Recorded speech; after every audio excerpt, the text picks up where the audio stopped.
O argentino Hugo Trades escolheu conhecer o mundo dançando. Passou por muitos lugares: Irã, Iraque, Alemanha, Cuba. Escolheu o Brasil como a sua casa. Bailarino e mestre de balé, Hugo faz qualquer função para que a dança aconteça.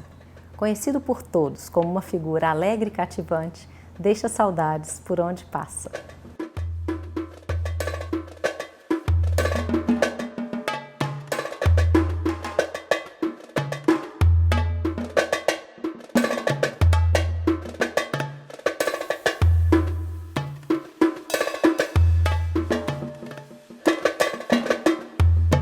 Eu nasci em Buenos Aires, mas me fui criado em outra cidade, a 20 quilômetros de Buenos Aires, que se chama Quilmes. E fui o terceiro de minha mãe. Eu sou o caçula, éramos três. Minha mãe, eu era muito companheiro da minha mãe. Por quê? Meu pai era na Marinha de Guerra. Meu pai viajava 7, 8, 9 meses, que dava a volta ao mundo. E assim fui crescendo e se despertou em mim uma espécie de coisa assim, tipo artística. Então eu comecei a fazer teatro de marionete. E assim nasceu essa ideia minha de arte. Com 15 anos, eu escutei pelo rádio de que o Teatro Colón abria inscrições para ser bailarino ou para estudar dança, né? Balé. Né? Aí eu viajei para Buenos Aires e me inscrevi. Aí eu cheguei em casa, super feliz, e contei para minha mãe. O que aconteceu? Me fecharam no dia da audição. Não me deixaram ir. Então eu perdi a audição. Dos 18 aos 20 eu comecei a fazer aula porque ia trabalhar na livraria de minha tia, que ela me deixava ir 2 vezes por semana, inclusive ela me dava dinheiro. Aí eu fui e fiz aula com Michel Borowski. Michel Borowski é o primeiro bailarino do Teatro Colón. Eu me apresentei no exército, né? Me mandaram a DOPS de Argentina, que era em um escritório que a gente não podia usar uniforme. Eu tinha cabelo raspado, me deixaram o cabelo comprido. E meu chefe era um coronel vestido de civil. Eu ficava em uma avenida muito conhecida, perto do Congresso da Argentina. E aí eu passei por um teatro e vi assim, aulas de balé. Aí eu entrei. Nessa academia tinha um rapaz, ele estava em uma companhia folclórica e que a companhia ia para a Europa e que precisava de bailarinos.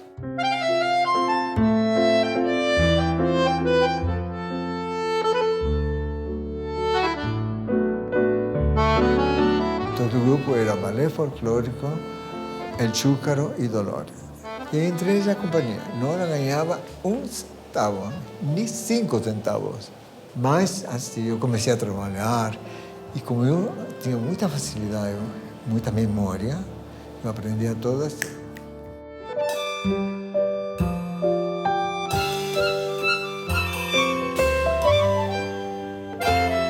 Eu, por exemplo, conheço a Argentina inteira graças a eles, a companhia folclórica, entendeu? É uma companhia que durante anos e anos registrou de uma maneira impecável e extremamente erudita, digamos, todas as danças folclóricas argentinas, que são misturas, como ocorre aqui também no Brasil, das nossas danças típicas indígenas, mixigenadas com as culturas europeias, no nosso caso, as culturas espanholas.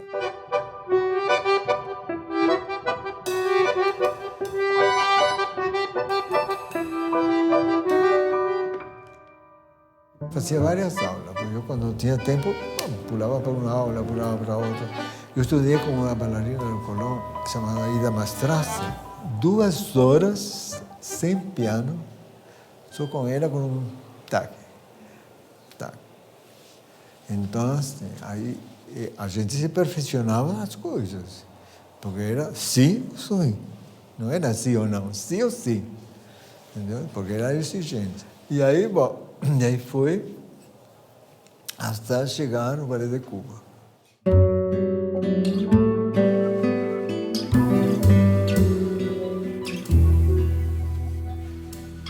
Chegou para de Cuba e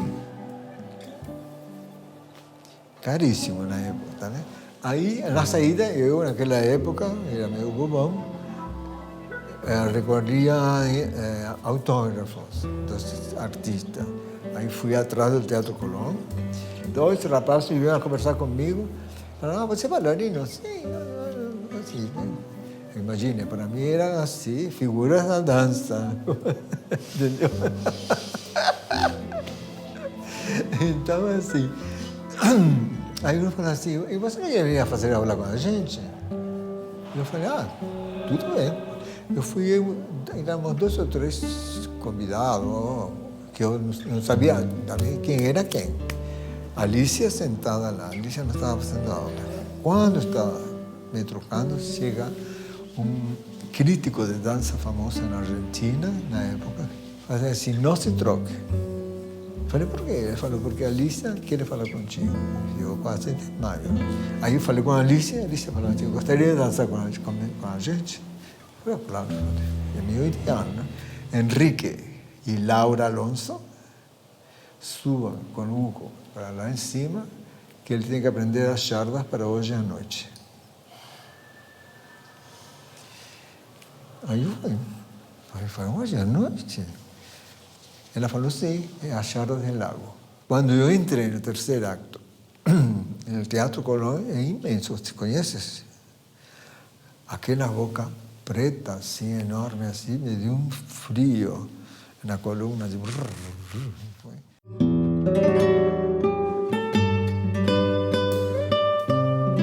e esse foi meu passaporte para sair com o Ballet de Cuba. A gente foi para Chile, Peru, Bolívia não, Equador, coisas assim, até chegar a Cuba.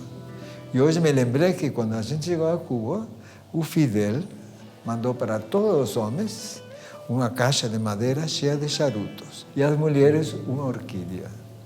Isso foi quando o Ballet de Cuba chegou da viagem por Latinoamérica, que tinha tido muito sucesso.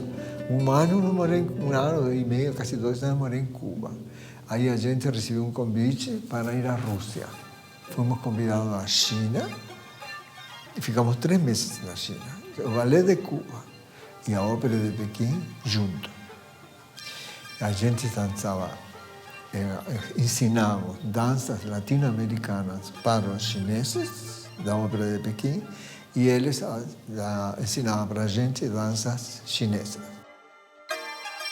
E aí chegamos a Praga. A gente dançou em Praga novamente, né? Fizemos uma temporada.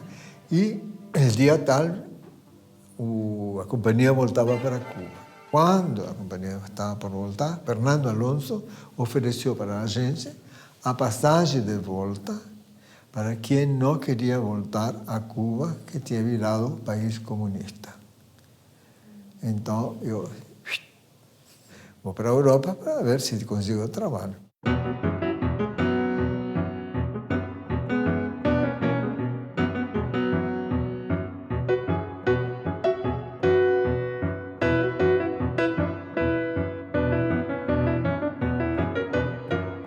E aí a gente foi a Berlim Oeste.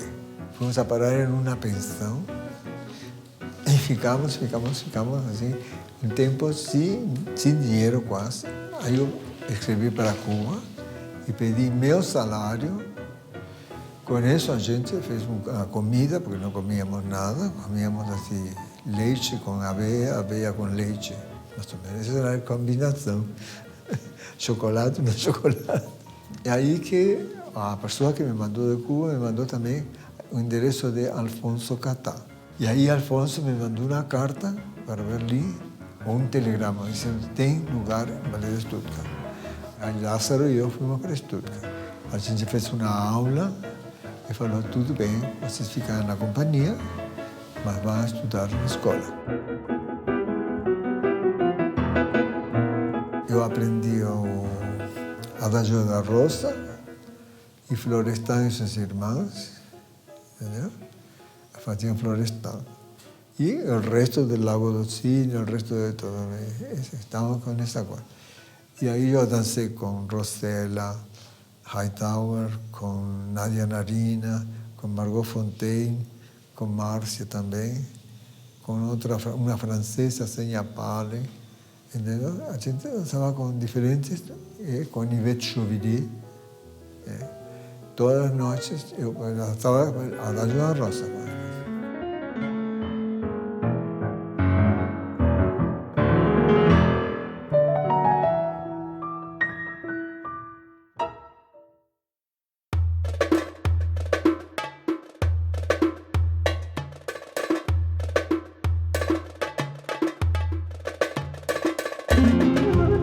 Saí de campo, porque me encontré con dos colegas meus del Chúcaro y Dolores, la época folclórica, en Alemania, que ellos estaban como casal, danzando en nightclubs, cabaret, casino, en cualquier lugar que podían danzar.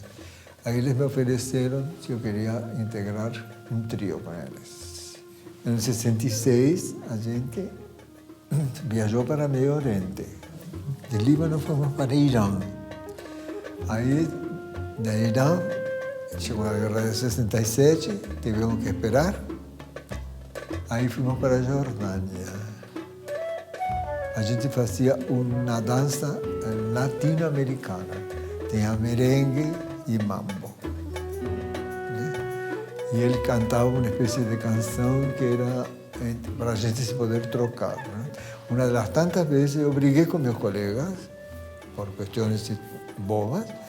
Y ahí yo falei con ellos que yo me separaba del grupo.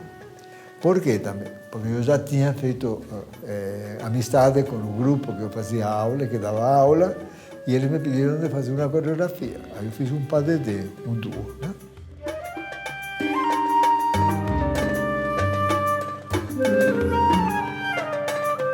Trabajé en un grupo Melie que pertenecía a la televisión iraniana.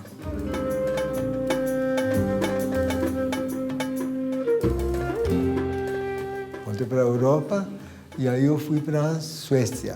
Ahí yo recibí de mi familia que mi papá estaba muy grave. Entonces yo decidí voltar a Argentina. Ahí me encontré con mis colegas que yo tinha brigado en Irán. Aí que a gente foi para México. Moramos um ano em México. Eu fui a Acapulco. Aí fizemos Cidade de México, Puebla, uma série de cidades e fomos a parar em Cidade Juárez. Aí fizemos alguns lugares em Centroamérica.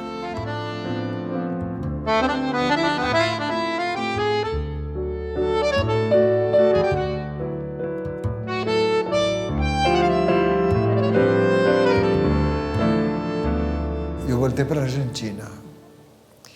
Aí eu entrei no grupo de Oscar Arais.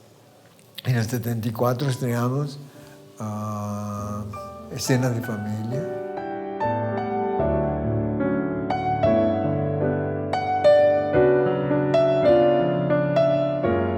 Hugo estaba ligado ao Ballet de Cámara Contemporáneo de la ciudad de Buenos Aires, quando eu comecei a estudar dança. Hugo já era um bailarino muito experiente, muito tarimbado, ele já tinha dançado pelo mundo inteiro, em grandes, importantes companhias e grandes obras, e do lado de grandes artistas.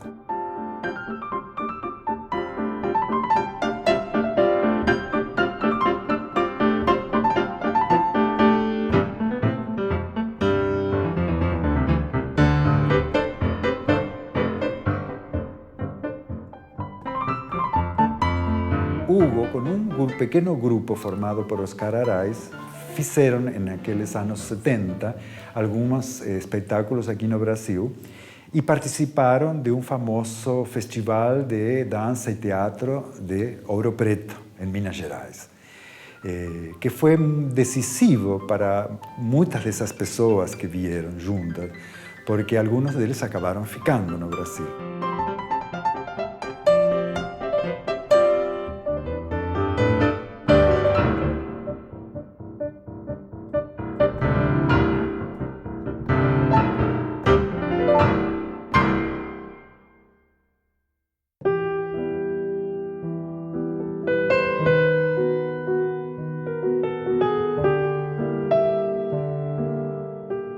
Aí começou a minha carreira brasileira. Eu di esse curso em Ouro Preto, até que acabou. E aí o Paulo Pederneiras decidiu dar um curso em Belo Horizonte comigo. E aí Paulo me propôs se eu queria voltar para fundar uma escola e um grupo.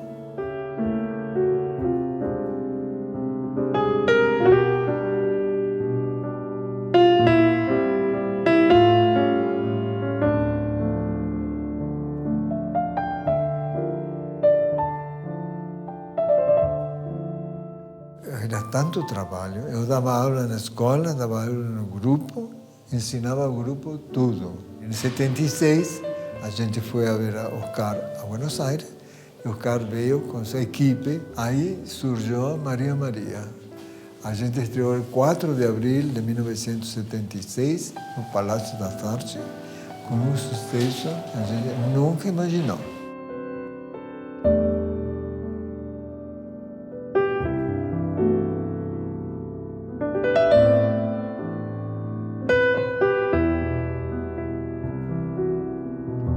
Percorrimos o Brasil inteiro. Eu conheço o Brasil graças ao coro. Maria Maria, a gente foi até a Europa, né? Com Maria Maria. A gente foi no Teatro de la Ville, também um sucesso maravilhoso. Aí depois veio o Último Trem, já nos anos 80.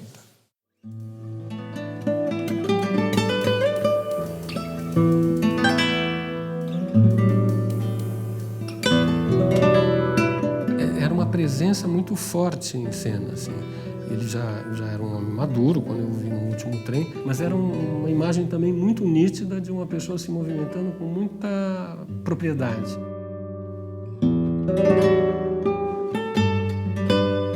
E Hugo é um intérprete assim que ele realmente se entrega com uma paixão no que ele faz, que salta aos olhos, né? Aí eu dancei Cantares, de Rodrigo, com máscara e demais, não sei quanto, e um pouco de Interanha quando eles vieram a São Paulo. Entendeu? Aí me separei do grupo. Eu vim para aqui, na estreia do Último Trem, Antônio Carlos Cardoso, que era o diretor do balé aqui, do balé Teatro Municipal, me convidou a vir a São Paulo como bailarino e assistente.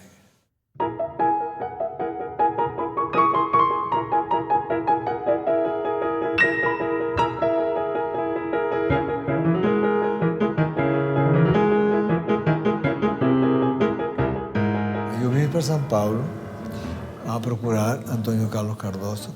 Quem estava de diretor era Luis Arrieta e a Ivonice Sachi. O aporte do Hugo para o Ballet da cidade de São Paulo é muito importante, principalmente pela experiência, né, que ele trazia de ter dançado em importantes companhias e trazer consigo a cultura de muitos lugares, né? Hugo morou em Cuba, na Europa, no Oriente.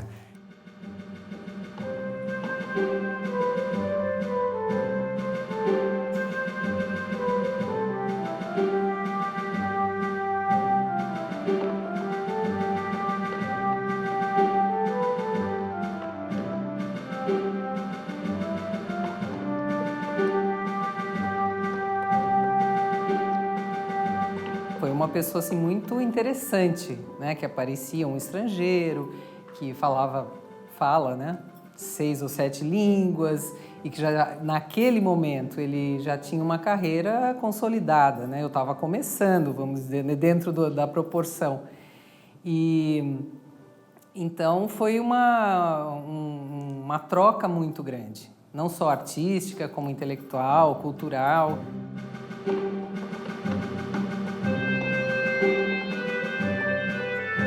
Em 85, eu fui mandado embora da prefeitura. Mas, ao mesmo tempo, Oscar Arás tinha escrito para Dalar Ascar que a Dalar queria remontar um Magnífica de Oscar.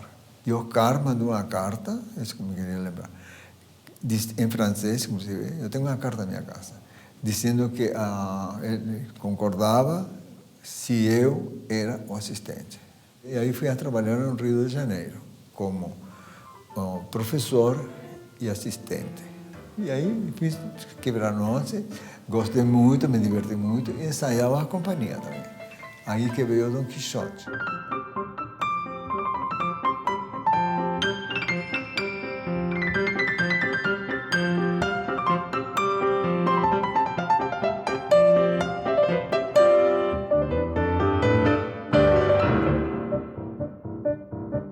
Aí que eu voltei para São Paulo.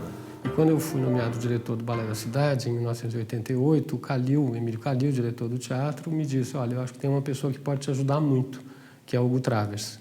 E eu acho que ele poderia ser um ótimo assistente de direção. E assim foi.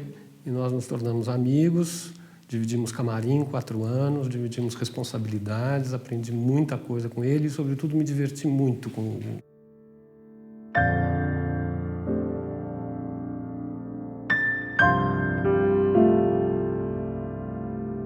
Figura única, né? Absolutamente especial. Fala aquele portunhol que ele jura que é português, né? Que não adianta.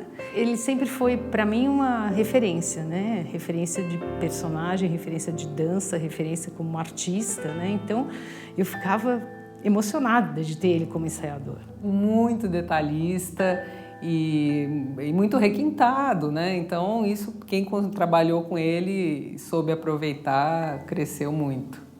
Eu tinha certeza que eu podia contar com o Hugo em várias posições. Como ensaiador, como assistente de direção, como uma pessoa capaz de planejar uma semana de trabalho, pensar as tabelas, né?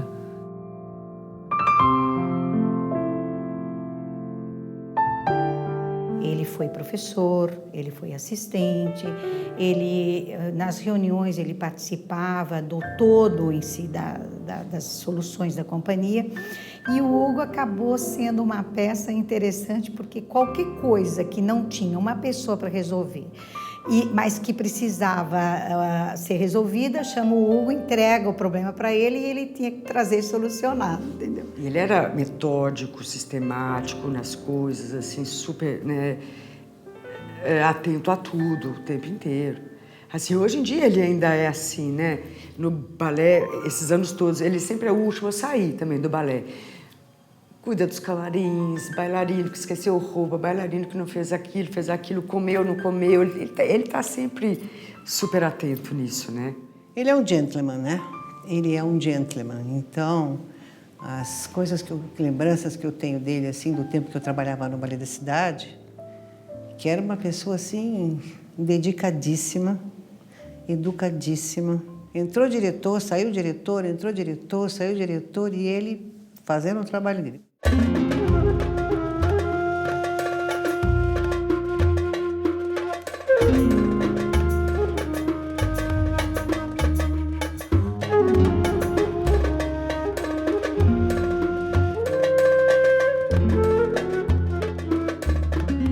O que ele ensinou ao longo a algumas gerações de bailarinos brasileiros é uma maneira de ser profissional da dança que se só ensina no convívio, né? As pessoas, a maneira de ensaiar, o rigor. Eu acho que aos bailarinos ele dá um exemplo de correção profissional e de respeito pelo palco que é admirável. E eu acho que ele conseguiu elevar um pouco o nível, né, das pessoas aqui sobre a dança mais universal, né?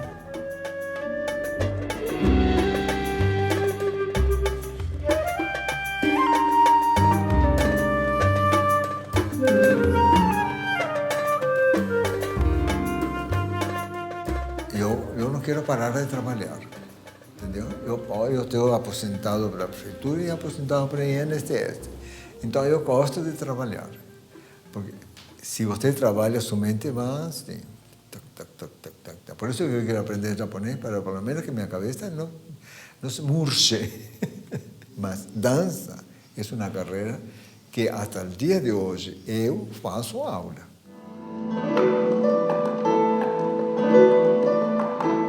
orgulhoso na minha vida. Se eu falo sempre para o bailarino, se eu morro e ressuscito, mas eu volto, estou com as sapatilhas, a malha e tutu.